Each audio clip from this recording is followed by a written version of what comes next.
નાયબ પોલીસ અધિક્ષક આર.ડી. જાડેજા સાહેબના માર્ગદર્શન હેઠળ D D. Shimpi police inspector Mandvi police station તથા પોલીસ સ્ટાફના માણસો માંડવી પોલીસ સ્ટેશનમાં નોંધાયેલ ઇપીકો કલમ 457 380 મુજબના ગુનાનો મુદ્દામાલ સોનાના અલગ અલગ દાગીના કિંમત ₹4,65,000 તથા ચાંદીના અલગ અલગ દાગીના કિંમત ₹8200 તેમજ રોકડ ₹10,000 એમ કુલ 4,83,200ની ગરફોડ ચોરીના આરોપી તથા મુદ્દામાલ બાબતે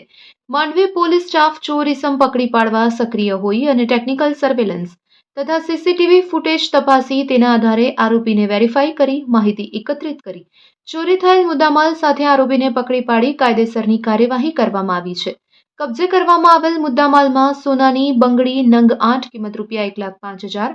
સોનાના 3 બ્રેસલેટ કિંમત ₹45,000, સોનાના 10 લોકેટ કિંમત ₹15,000, સોનાની 10 જોડી બુટ્ટી કિંમત ₹30,000, સોનાની 10 વીંટી કિંમત ₹60,000, સોનાની 3 ચેઇન કિંમત ₹45,000, હાથનું એક કડું કિંમત ₹30,000, સોનાની નાની બુટ્ટી 4 જોડી ₹15,000,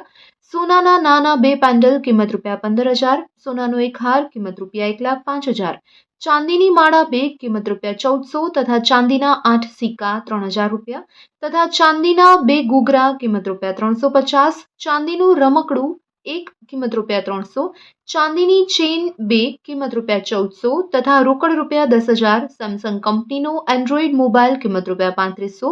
ટુ વ્હીલર ટીવીએસ કંપનીની સ્કૂટી કિંમત ₹20,000 સહિત ગ્રાઇન્ડર